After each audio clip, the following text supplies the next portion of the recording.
There once was a boy named Eli. He lived in a small town surrounded by mountains and mist. Every morning, the fog would roll through the valley, wrapping the houses like a sleepy blanket. Eli would stand at his window and stare into the gray, wondering what lay beyond it.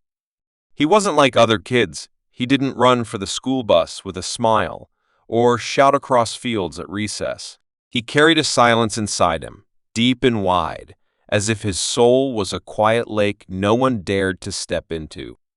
One day, after a particularly heavy storm, Eli found a bird with a broken wing near the old wooden fence behind his house.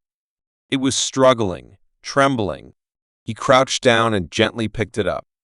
That bird, so small and helpless, looked at Eli with something he couldn't describe, fear maybe, or hope. And for the first time in a long time, Eli felt something stir inside him. A flicker. He took the bird inside, made a nest from an old shoebox, and placed it near the window.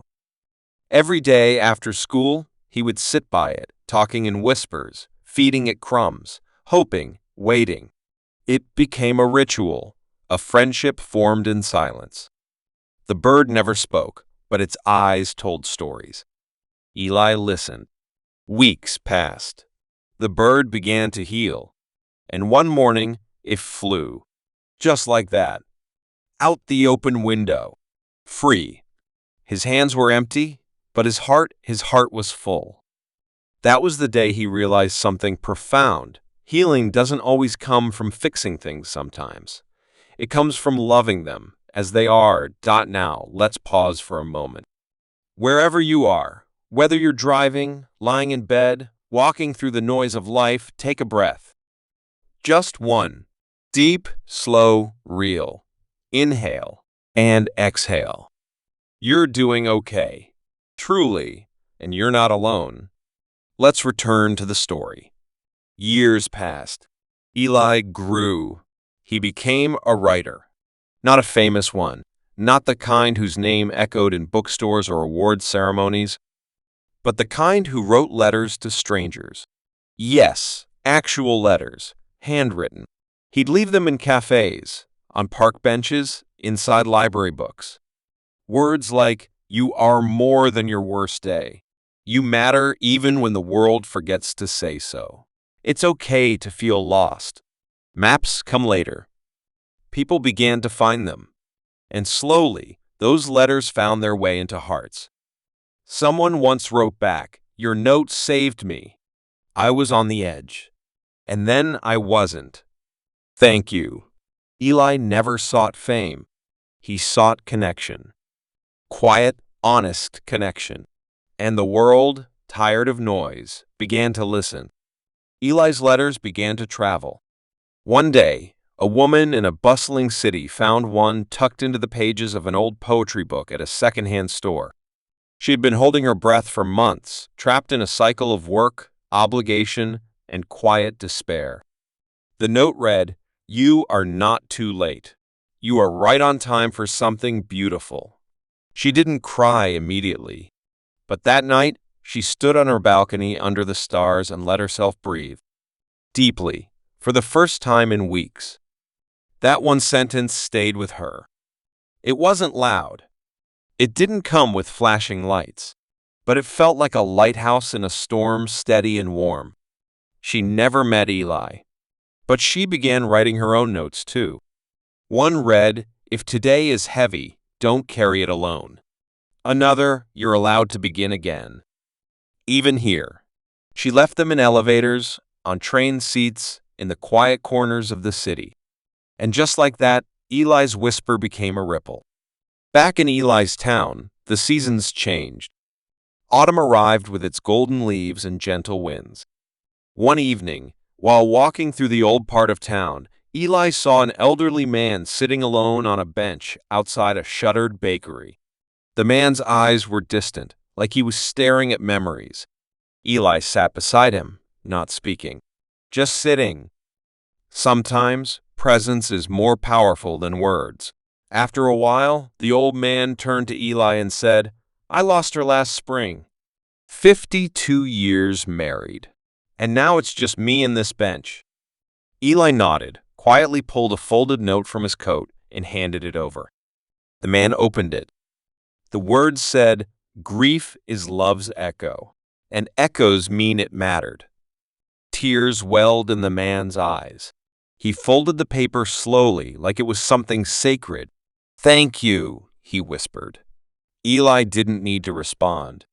The silence between them was enough. Let's pause again. This isn't just Eli's story, it's a reflection of ours. How many people do you pass each day who are carrying invisible weight?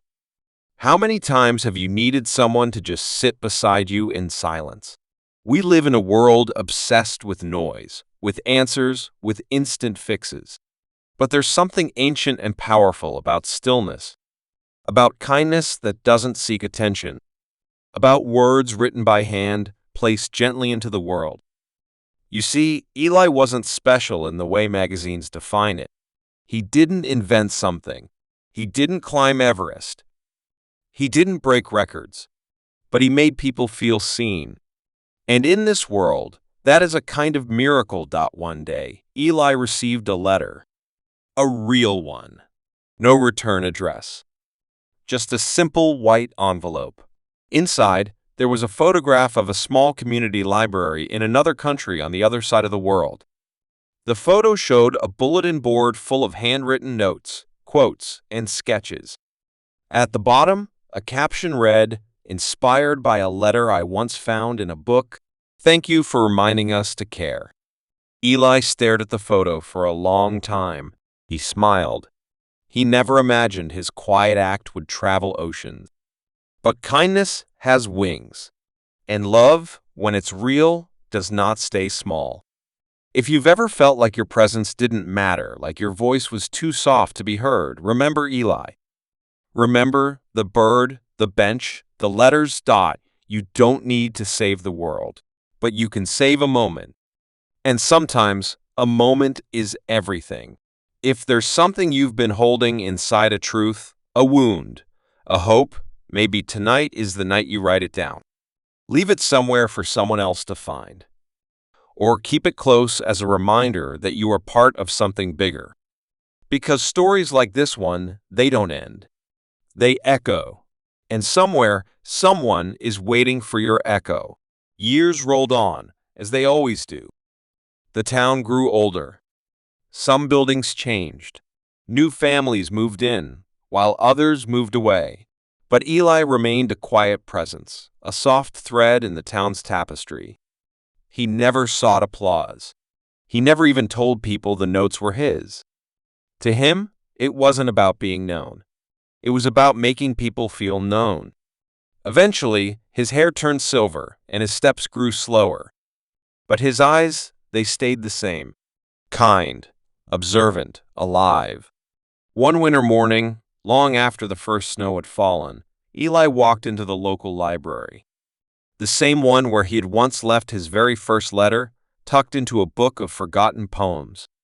He wandered through the shelves like he always did, touching the spines of books like they were old friends. He stopped by the front desk, smiled at the librarian, and handed her a small, sealed envelope. She looked up. "For someone?" Eli nodded. "For whoever needs it most." Then he turned and walked out, snow crunching softly under his boots. That was the last time anyone in town saw Eli. Days passed, then weeks. Eventually, someone went to his cottage on the edge of the woods. The door was unlocked. Everything was in place. Peaceful, still. On the desk by the window, there sat a notebook filled with handwritten notes, pages upon pages of them, .no name, .no signature. Just letters meant for anyone and everyone. The townspeople didn't hold a traditional funeral. Instead, they gathered at the park, by the old bench where he had once comforted the grieving man. People brought letters, some written by Eli, some written in his memory. They read them aloud. They cried. They laughed. They held hands. And just before sunset, they pinned those letters to a tall oak tree at the center of the park. One by one. The wind rustled through the branches, as if carrying those words into the sky. That tree still stands, and to this day, people leave notes on it. For strangers, for themselves, for Eli. Some say if you stand quietly at that tree long enough, you'll feel something, a presence, a warmth. Maybe it's the breeze, or maybe it's the whisper of someone who once believed that a single sentence could change a life. And maybe he was right.